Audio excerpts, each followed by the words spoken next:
जय हिंद सभी स्टूडेंट को स्वागत है आप सभी छात्रों का आज की क्लास में। प्यारे बच्चों, आज की क्लास में हम हिंदी के वीवीआई ऑब्जेक्टिव क्वेश्चंस को याद करेंगे। ये सभी ऑब्जेक्टिव क्वेश्चन आप सभी बच्चों के मैट्रिक परीक्षा के लिए बहुत ही वीवीआई है, तो आप सभी छात्र इस क्लास को अंत तक देखिएगा और सभी आंसर को भी याद करते चलिएगा, ठीक है।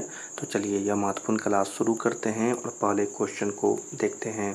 पहला क्वेश्चन है, बड़े भाई किस लेखक की रचना है। देखिए बहुत ही अच्छा क्वेश्चन, बड़े भाई किस लेखक की रचना है, ठीक है। अगर आपको इस क्वेश्चन का आंसर पता हो तो कमेंट में ज़रूर बताइएगा, ठीक है। तो इस क्वेश्चन का जो आंसर होगा प्यारे बच्चों वो हो जाएगा रामविलास शर्मा, यानी बड़े भाई किस लेखक की रचना है तो रामविलास शर्मा। इस क्वेश्चन का आंसर क्या होगा, वो होगा रामविलास शर्मा, ठीक है। तो आपको याद रखते चलना है और पढ़ते चलना है अगले क्वेश्चन की तरफ। अगले क्वेश्चन को देखें, बहुत ही अच्छा क्वेश्चन। निम्नलिखित में से कौन हिंदी आलोचना के महत्वपूर्ण हस्ताक्षर थे। देखें बहुत अच्छा क्वेश्चन है, निम्नलिखित में से कौन हिंदी आलोचना के महत्वपूर्ण हस्ताक्षर थे, ठीक है। तो चलें इसके भी आंसर को देखते हैं। आपको पता हो तो जल्दी से आंसर बता दीजिए। आंसर होगा रामविलास शर्मा, ठीक है। तो इस क्वेश्चन का आंसर क्या बनेगा, रामविलास शर्मा। तो आपको याद रखना है इस आंसर को, ठीक है। चलें बढ़ते हैं अगले क्वेश्चन की तरफ और अगला क्वेश्चन है सभी बच्चों के लिए, कौन मनुष्य के संपूर्ण जीवन से संबंधित है। क्वेश्चन है कौन मनुष्य के संपूर्ण जीवन से संबंधित है। तो इस क्वेश्चन का आंसर बताएंगे सभी प्यारे स्टूडेंट। तो इसका जो आंसर होगा वो हो जाएगा साहित्य, ठीक है। तो याद करते चलना है आंसर को। इस क्वेश्चन का आंसर जो कि बहुत ही अच्छा है वो है साहित्य, ठीक है। तो चलें अगले क्वेश्चन की तरफ बढ़ते हैं। अगले क्वेश्चन को देखते हैं। वह विचारधारा जो चेतना या भाव को मूल पदार्थ मानती हो उसे क्या कहते हैं, ठीक है। वह विचारधारा जो चेतना या भाव को मूल पदार्थ मानती हो उसे हम क्या कहते हैं, ठीक है। तो चलें इसके आंसर को देखते हैं। तो इसका जो सही आंसर होगा प्यारे स्टूडेंट वो हो जाएगा भौतिकवाद, ठीक है। तो आपको यह आंसर याद रखना है, आपके परीक्षा में आने वाला आंसर है, तो आप इसे याद रखेंगे। आंसर होगा भौतिकवाद। चलें अगले क्वेश्चन को देखते हैं। अगला क्वेश्चन है, सारे यूरोप के लोग किस सभ्यता से प्रभावित थे, ठीक है। बहुत ही अच्छा क्वेश्चन सभी बच्चों के लिए कि सारे यूरोप के लोग किस सभ्यता से प्रभावित थे, ठीक है। तो चलें इसका आंसर बता दें सभी प्यारे स्टूडेंट। क्या हो जाएगा इसका आंसर हो जाएगा एथेंस की सभ्यता से, ठीक है। क्या हो जाएगा आंसर हो जाएगा एथेंस की सभ्यता से। तो आपको याद रखना है। चलें बढ़ते हैं अगले क्वेश्चन की तरफ। अगला क्वेश्चन सभी स्टूडेंट के लिए मनुष्य और परिस्थिति का संबंध है। क्वेश्चन है मनुष्य और परिस्थिति का संबंध है, ठीक है। तो इसके आंसर को देखते हैं। आंसर क्या होगा प्यारे स्टूडेंट, आंसर हो जाएगा द्वंद्वात्मक, ठीक है। तो बहुत ही अच्छा आंसर है इस क्वेश्चन का और क्वेश्चन भी वीवीआई है, तो आंसर याद रखना है द्वंद्वात्मक।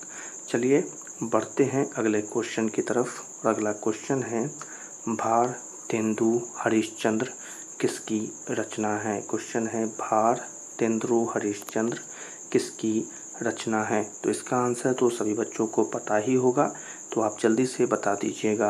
आंसर हो जाएगा डॉक्टर रामविलास शर्मा, ठीक है। तो इस आंसर को याद रखना है। आंसर हो जाएगा प्यारे स्टूडेंट रामविलास शर्मा, ठीक है। चलिए बढ़ते हैं अगले क्वेश्चन की तरफ। अगला क्वेश्चन है डॉक्टर रामविलास शर्मा की मृत्यु कब और कहाँ हुई। डॉक्टर रामविलास शर्मा की मृत्यु कब और कहाँ हुई, ठीक है। तो चलें इसके भी आंसर को देखते हैं। तो आंसर हो जाएगा 2000 में, और वो भी किस शहर, तो दिल्ली में, ठीक है। तो याद रखना है 2000 और दिल्ली। चलिए बढ़ते हैं अगले क्वेश्चन की तरफ और अगला क्वेश्चन है साहित्य की परंपरा का पूर्ण ज्ञान किस व्यवस्था में संभव है। साहित्य की परंपरा का पूर्ण ज्ञान किस व्यवस्था में संभव है। तो आंसर क्या होगा इस क्वेश्चन का, आंसर हो जाएगा समाजवादी व्यवस्था। ठीक है, तो सभी स्टूडेंट को याद रखना है आंसर को। आंसर क्या होगा प्यारे स्टूडेंट? समाजवादी व्यवस्था। चलिए बढ़ते हैं अगले क्वेश्चन की तरफ। अगला क्वेश्चन है सभी प्यारे स्टूडेंट के लिए, परंपरा का ज्ञान किनके लिए आवश्यक है? क्या है? परंपरा का ज्ञान किनके लिए आवश्यक है? तो आंसर क्या होगा, जो कि बहुत ही अच्छा आंसर होगा इस क्वेश्चन का? जो लकीर के फ़कीर न होकर क्रांतिकारी साहित्य की रचना करे। ठीक है, तो यह पूरा आंसर है, सही बच्चे याद रखेंगे। जो लकीर के फ़कीर न होकर क्रांतिकारी साहित्य की रचना करे। चलिए अगले क्वेश्चन को देखते हैं। एक और वीवीआई क्वेश्चन सभी बच्चों के लिए। भारतीय की राष्ट्रीय क्षमता का पूर्ण विकास किस व्यवस्था में संभव है? भारतीय की राष्ट्रीय क्षमता का पूर्ण विकास किस व्यवस्था में संभव है? तो आंसर हो जाएगा इसका समाजवादी व्यवस्था। ठीक है, क्या हो जाएगा आंसर? आंसर हो जाएगा समाजवादी व्यवस्था। तो इस क्वेश्चन का आंसर सभी बच्चे याद रखेंगे और पढ़ेंगे अगले क्वेश्चन की तरफ।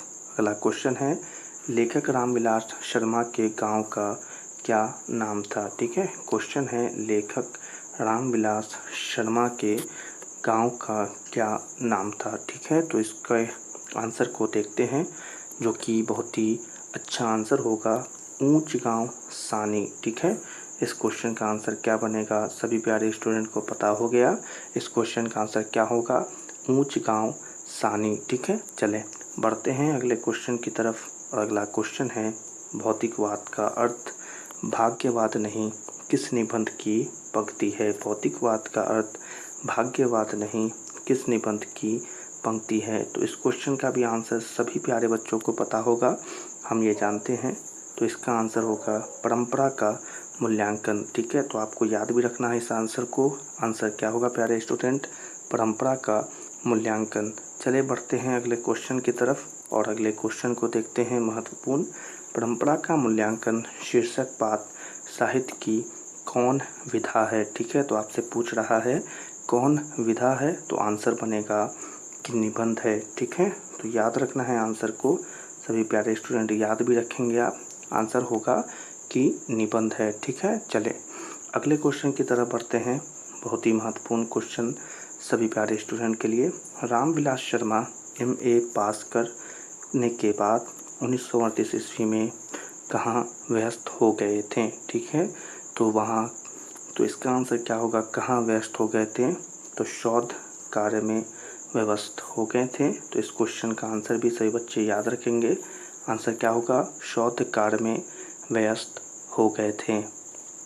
तो इसी आंसर के साथ आज की क्लास को यहीं पर समाप्त करते हैं। आप सभी छात्र इस क्लास में पढ़ाए गए सभी क्वेश्चन और उसके आंसर को याद कर लीजिएगा।